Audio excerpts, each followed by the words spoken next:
Hey y'all, give me 1 second. I'm trying to reverse my car. Make sure I don't hit nobody.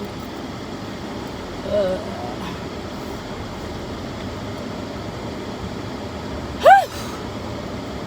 all right, y'all. Happy Thursday. I am leaving summer camp. Woo, for the week, y'all. So our camp is only Monday through Thursday, and then we have Friday, Saturday, and of course Sunday off. So yeah, that's summer camp for these kiddos. See them Monday. Woo! And then we have a 4-day weekend because of 4th of July. But hey, I'm thankful now. I'm thankful. Give me a little day off. I ain't gonna complain about it. But yeah, that little shindig, sling ding of a holiday child. But yeah, so I am leaving the parking lot and trying to figure out what I want to do with myself. But I ain't about to do nothing but go home. I think I was trying to see if I wanted to stop at a little restaurant, but I really am not feeling my hair and how I did it today. It ain't come out right, and I didn't have time to correct it like I wanted to. So y'all know when you don't feel all the way up to par, you just be like, I ain't going nowhere. So yeah.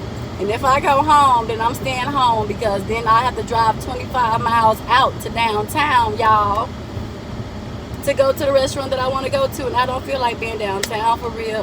No, yeah, I'm going home. But I am such a homebody now, and I never used to be like, well, yes, I will. I have. I ain't gonna lie. Yes, I have been like this until I met my best friend, who is no longer with us. Until I met her, she was the one who got me off the couch from being a couch potato, and really exposed me to what living is and what life is all about. But so yeah, now I'm just back in my little cocoon, child, back in my own space, back on the couch. But it's okay. When I get this flowing in my hand, I'm gonna start getting off into something, whether it's just something, some extracurricular working out activity or something like that, something that's gonna benefit me physically, mentally, all of those things, but something fun and cool. But so yeah, I'll explore a little bit, just a little bit. But baby, y'all, so I came on here really to talk about I always gotta take a deep breath, because this be serious stuff for me. This be stuff that be all in my head and jumbled in my head, and I have to write out in my journals, and this is just so therapeutic for me to talk about and hopefully help or impact someone while I'm doing it. So yeah, let's talk about imposter syndrome, because I used to see people talk about that all the time, and y'all know people just create stuff from day to day. So I don't know what be a real thing and what be a fake thing, what be a made up thing, what be a what, right? And so I used to see people talk about it all the time, like, oh, I struggle from imposter syndrome, imposter syndrome. I'm like, what the heck is that? And they would explain it, and I'm like, okay, still, what the heck is that? And I promise, like, now that I know what it is, I've known what it is for a while now, but now that I have actually experienced it, I look at it in a different perspective, and I'm like, oh, I know what that is. I know what it is 1,000%, like for sure. So yeah, it's just like imposter syndrome is just feeling like you don't belong in certain spaces, even with all the knowledge and all of the smarts, the book cred, the street smarts, whatever, all of the stuff that you know, it doesn't matter how intelligent you know you are sometimes. It's just like you get this feeling of not fitting in the arena or the industry that you're in. And I know exactly why I still somewhat suffer with imposter syndrome and a little bit of anxiety or whatever in the school district, in the school industry. And it's because, again, just unpacking and unraveling these things about ourselves and about myself, right? So my parents were trying to get me to go into education for a long time. And on my dad's side of the family, we have a lot of cooks. Like, they cook, they're chefs, they're caterers, they have their own cooking business, etc. But along with that, they also are educators. So I didn't mention that in my other video, like 2 or 3 videos ago, when I was searching for the school to try to find my official transcripts. Yeah, so anyways, yeah, so his side of the family are educators and cooks. And Oh, my hair is itchy, y'all. So, I was just like, no, I don't want to do it because my degree, my bachelor's degree, was not in it, right? So I'm like, no, I don't want to do that. I want to pursue. I don't know why my camera and phone keeps shifting this way, but whatever. And also, if y'all hear my air, forgive me, because it is 108 degrees. It said 106 and it just went up to 108, according to my car. So my car thermometer. So yeah, y'all gonna get this air. So, but yeah, so they are all in those districts and industries, right?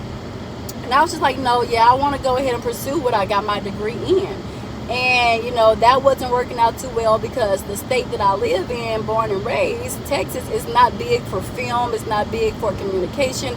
This is more of like an oil industry type place to be. Or if you're just corporate, or if you're off into nursing, or you're a doctor or a physician.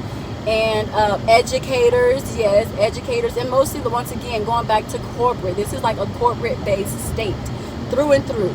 So it's like, if you're not coming here for that, then yeah, you just kind of like out of luck. But now film and stuff is starting to make its way and gravitate to Houston.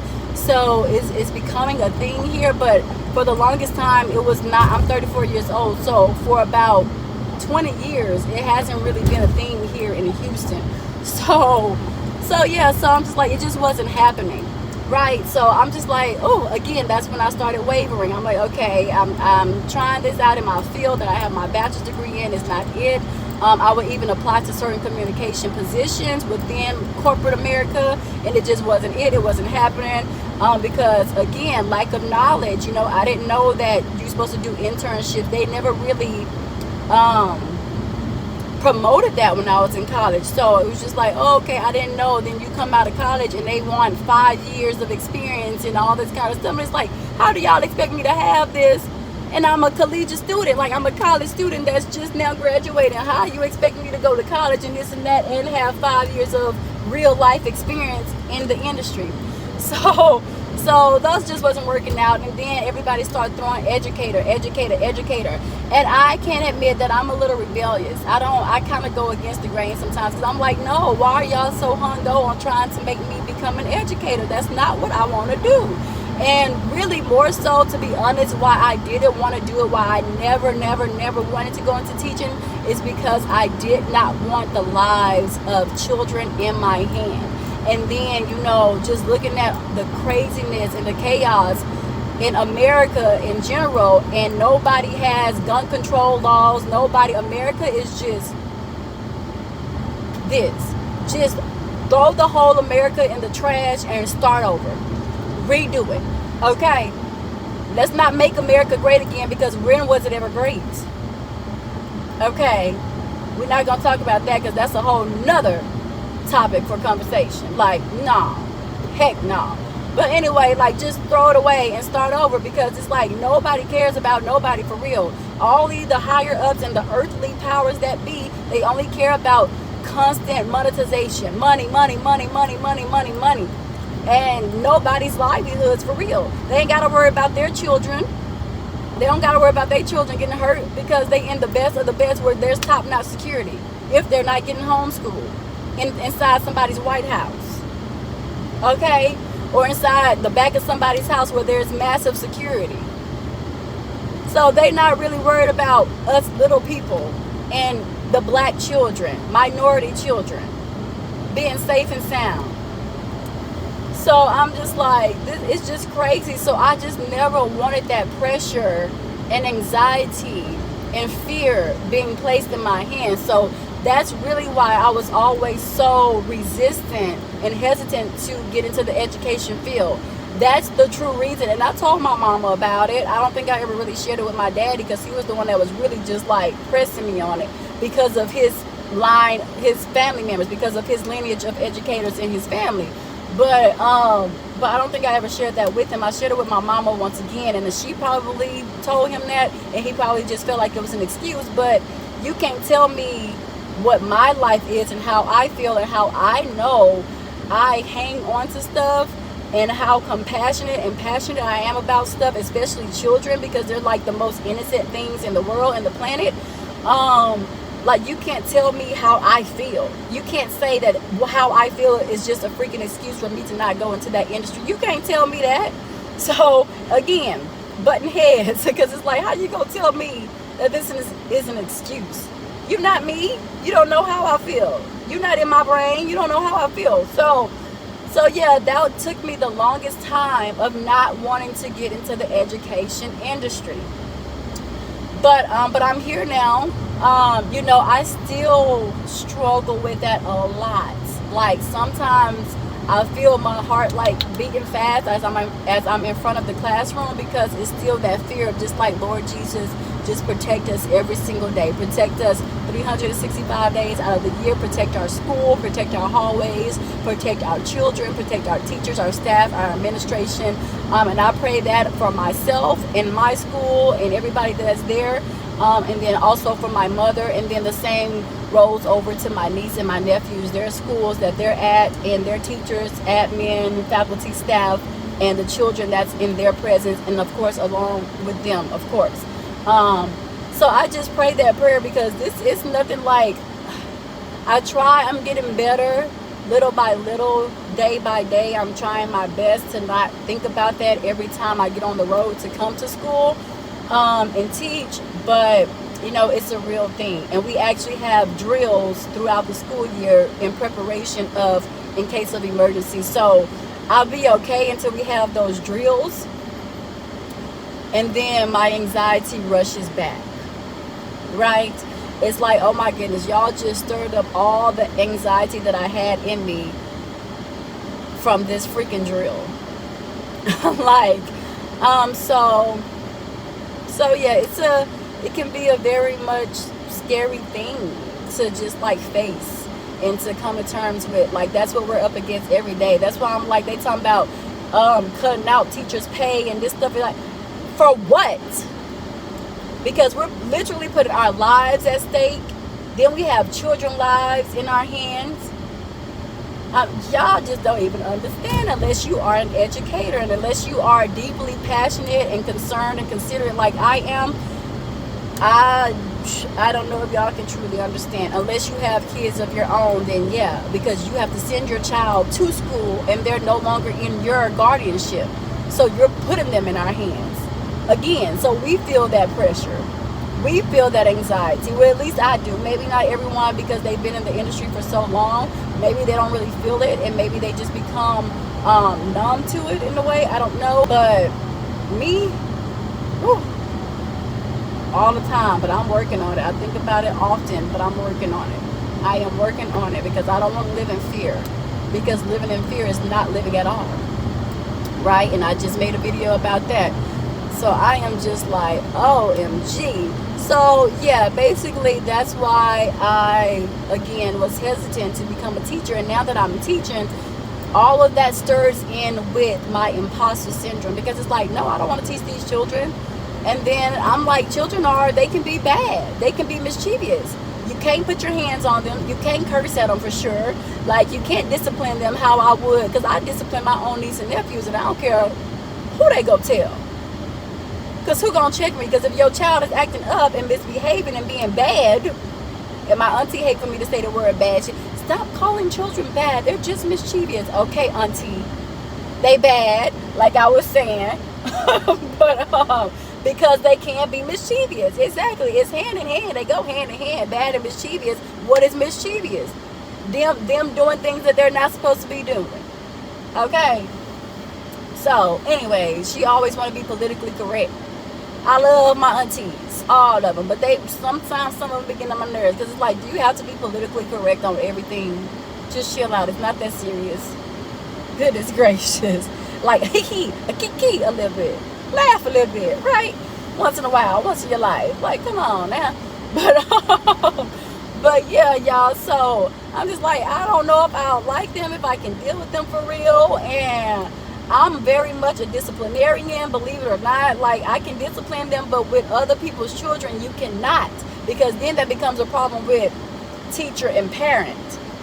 Because children are very messy. And I've seen it throughout the 4 months that I've been at the school that I'm at now. I've seen it. They're very messy. They can be very manipulative. And they can lie their tails off.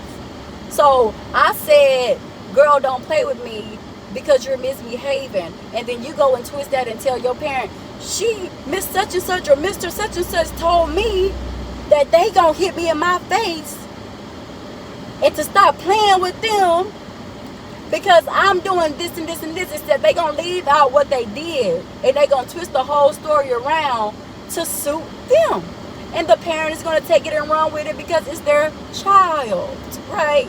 And you're never supposed to take what a child says for granted. But come on, y'all, I ain't gonna tell y'all no lie. Some of y'all children be telling stories, okay? Some of y'all children be telling stories, and this is not to get it confused with if somebody is telling you that something is being done to them and they're being violated. Always take that serious. Don't let this try to sway you from believing your child in that regards because you want to play dumb, okay, to a situation. Let's not confuse that with that. But I am saying at the same time, children are not always to be 1,000% trusted. They're all very sneaky. And some of these kids be real disrespectful. They don't care how old you are. Some of these kids be disrespectful. I have seen children tell a grown woman who's 20 times their age, you need to put your arm down.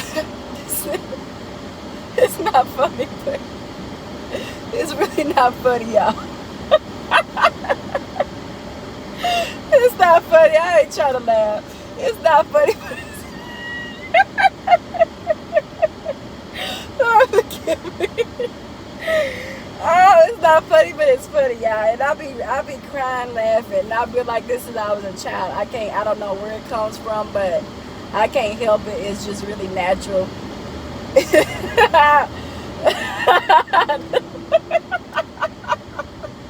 Yeah, these kids is bad. They are bad.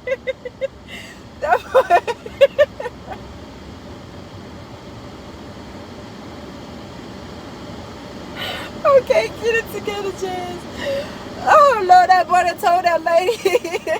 That boy told that lady 20 times his age. Talk about you. She said so to me. She said so that made them mad. Him and his little clique. She made them mad, so he gonna tell her, that's why you need to put your arms down with all that hair stashed up.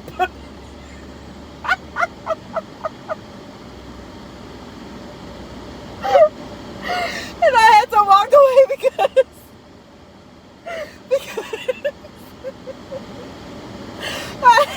y'all, I'm sorry.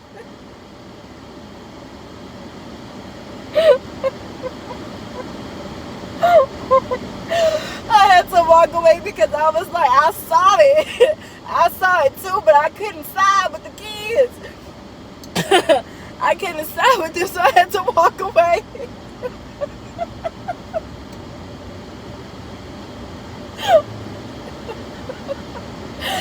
I had to walk away and turn my back so I could laugh. I was like, oh my goodness. These parents don't teach these kids respect at home.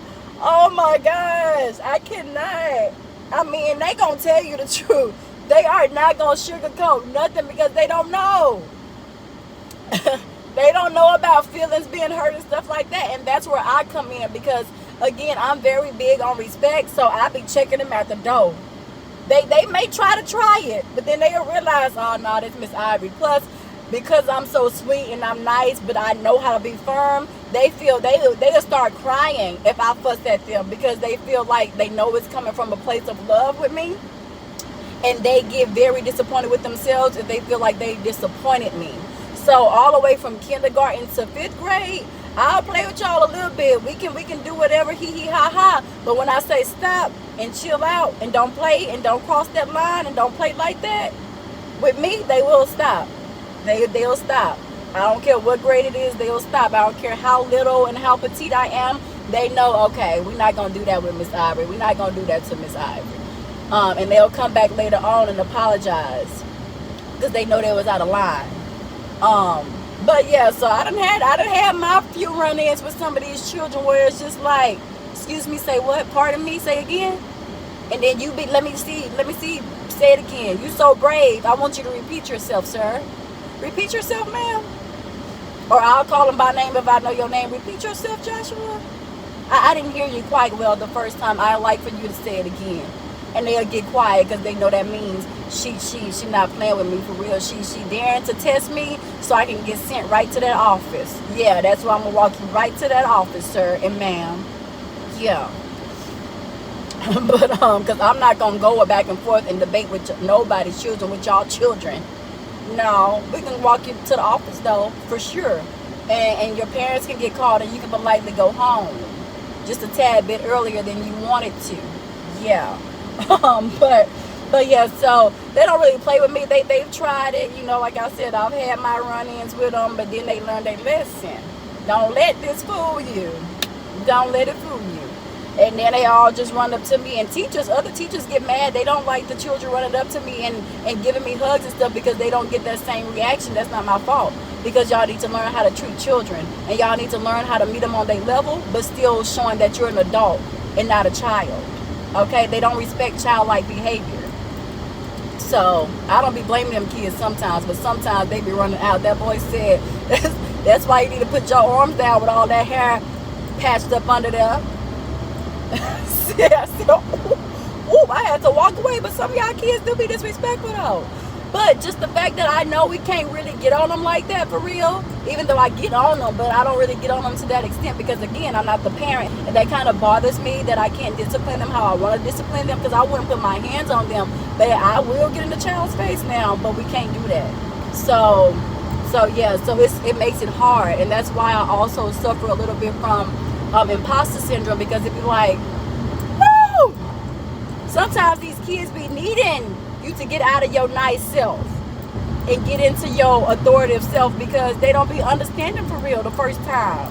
You got to tell them about 2 or 3 times. You got to really get on them and let them know and set boundaries and standards and expectations that you can really be like that. You really like that in real life. So don't let this school fool you, okay? And I do be telling them, don't let Miss Ivy get to that point. I'm giving you nice Miss Ivy right now. So don't let Miss Ivory get to another point, because you're not going to like it. but oh yeah, so I just be like, oh, I know how I can get with a child.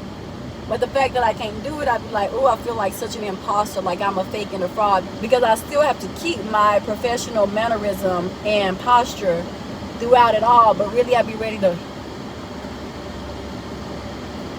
feeling froggy, leap, but I can't. So I just be like, oh my gosh.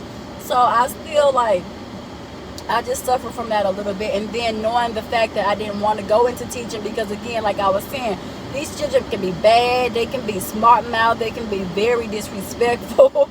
They can tell stories all day long and manipulate stories and stuff like that. You have to be a strong person to go into education. Okay? Like teachers and professors and educators, reading coaches, learning coaches, whatever title you have, if you are with students in any manner, in any type of classroom setting, you have to be a strong person, because it is no joke.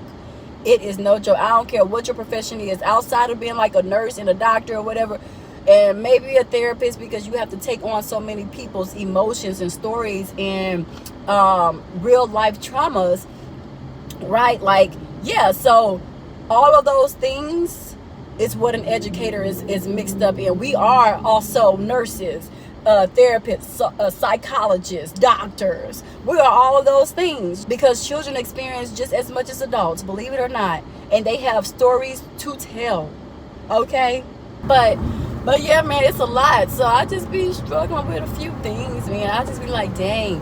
And then just knowing that I didn't want to go into the industry at all, I still struggle with that. I struggle with that a lot. I battle with that a lot, because it's like I didn't want to come here at all, and now I'm around these children, and now I'm attached to these children. That was another thing. I was like always fearful of being attached to the children, because I'm a very emotional person. It's just like, dang, you just don't know what these children and stuff go through and what their parents go through for real. And just what I said on my last video, you just don't know what people are going through.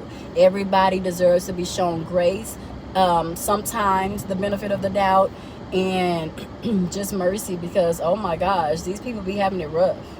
Like, some people be having it rough. And even at our school, we also offer like what they call backpack kids or backpack buddies. And that just gives them, like, they have a whole hallway full of food and groceries, because some of these children don't even have food at home.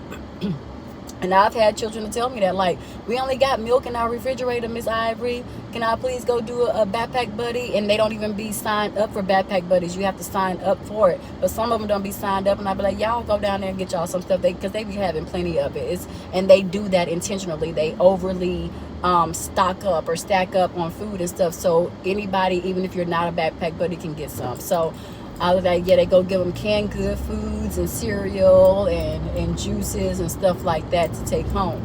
But yeah, because it be real out here, especially right now in this crazy economy. Everybody, almost everybody, except for billion trillionaires, are struggling. And heck, we don't even know if they may be struggling. But yeah, y'all, so that's why I just deal with that a little bit. So I can definitely understand how it's just like people feel like they don't belong or they shouldn't be where they are, based on personal reasons. Mine is very personal. Like I said, I didn't want to go into teaching. I dreaded going into the education industry for a long time. So now to actually be there, it's just like, now I kind of feel like I don't belong. Like, I feel like a fake, because I didn't want to do it, but I'm doing it. And I actually love the kids. I love the kids, but I need this too at the same time. Like, everything that we deal with and go through, this needs to match that, okay?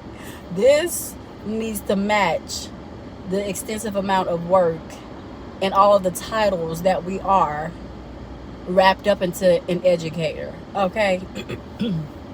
So yeah, but yeah, y'all. So again, all in all, to summarize, yeah, I can definitely understand now for sure how people get imposter syndrome and how it arrives and where it comes from, where it stems from, because yeah, now I'm struggling with that. Like, oh my goodness. Again, I used to wonder, like, man, these people just be making up anything. This is not a real thing. And even when I researched it myself, I still didn't believe it was a real thing. It's almost like how a lot of people say depression isn't a real thing until they had to actually experience it. And it was like, oh, this must be what they was talking about, that word depression or whatever. People don't know until you get to that point.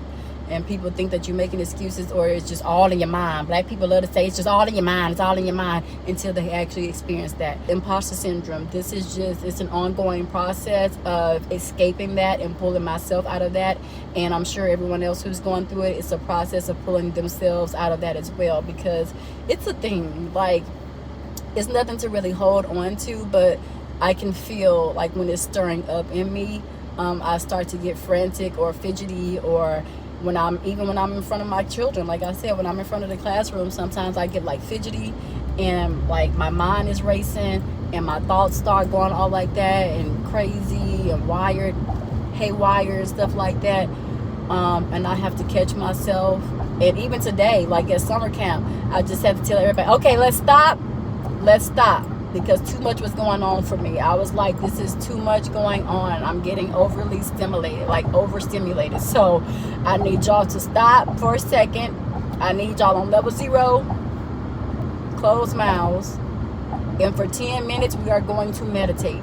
And I had them to sit on the carpet. I had the meditation map and everything, because that's something I wanted to introduce to them as well, just as they get older and go through life and become the new adults in a few years.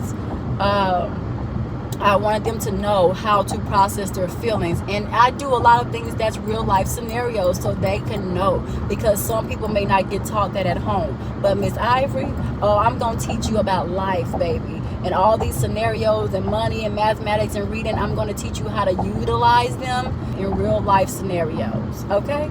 And expressing your emotions and how to deal with them and release certain things. We're going to do this through meditation. This is what meditation is. And then we went into the meditation forum or practice. Get back to my normal heart rate and heartbeat. And yeah, oh, my hair looks so raggedy today. I was trying to try something new. Hate it. Because I didn't get to, I could have did it better, but I was just trying not to be late. And I couldn't, like I said, I couldn't correct it how I wanted to. So here we are. But anyways, y'all. But yeah, so if you're someone struggling with imposter syndrome, you're not alone. And we can work towards getting out of this thing and feeling the way that we feel and just saying, no, I do belong. I'm here for a reason. God has me here for a reason. Like I was saying, even though this is not my end goal and where I want to stop with it, or where I want to be, because some people are like, oh, I'm gonna be here for 30 years and then retire. That's not for me. I can tell you that right now. That's not for me. But I know I am here right now for a reason, and intentionally. So yeah, I'm just embracing that, but this is not, yeah, I'm not going to retire from this. I'm going to retire, but not after no 30 years.